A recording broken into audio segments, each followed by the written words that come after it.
আসসালামু আলাইকুম everyone, welcome back to my channel. আজকে আমি আপনাদের সঙ্গে শেয়ার করব আস্ত জলপাইয়ের টকঝাল মিষ্টি আচার। এই আচার একবার খেলে বারবার খেতে মন চাইবে, আর একবার বানিয়ে সংরক্ষণ করতে পারবেন বছর জুড়ে। আচার বানানোর জন্য আমাদের আস্ত জলপাইগুলোকে সুন্দর করে পরিষ্কার করে এগুলোকে কেচে নিতে হবে। একটা ছুরির সাহায্যে আমি কেচে নিলাম। এরপর একটা পাত্রে দিয়ে দিলাম পর্যাপ্ত পরিমাণে সরিষার তেল। ফোড়নের জন্য দিয়ে দিলাম আস্ত শুকনো লঙ্কা ৫-৬টা, আর ১ কাপ পরিমাণে আস্ত রসুনের কোয়া। দিয়ে দিলাম পাঁচফোড়ন ১ চামচ, আদা বাটা ১ চামচ দিয়ে সুন্দর করে নাড়িয়ে নিচ্ছি। এরপর আস্তে আস্তে করে সবগুলো জলপাই একসাথে দিয়ে দেব।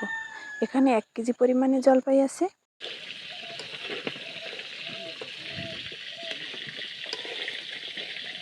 জলপাইগুলো দিয়ে সব কিছু সুন্দর করে একটু মিশিয়ে নিতে হবে। মেশানো হয়ে গেলে এর মধ্যে দিয়ে দেব ১ কাপ পরিমাণে চিনি। চিনি দিয়ে সুন্দর করে আবারও একবার মিশিয়ে নেব। এবার কিন্তু নাড়া বন্ধ করা যাবে না।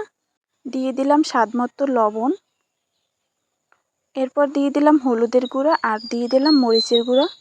এখানে ঝাল মিষ্টি সবই আপনাদের রুচি অনুযায়ী দিবেন।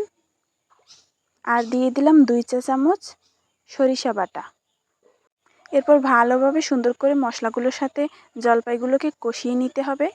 এবার দিয়ে দিলাম আচারের জন্য আগে থেকে তৈরি করে রাখা চাট মশলা।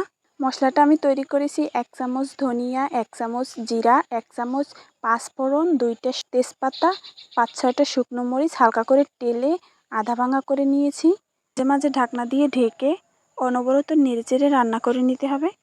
দেখতেই পাচ্ছেন জলপাইগুলো খুব সুন্দরভাবে সেদ্ধ হয়ে গিয়েছে।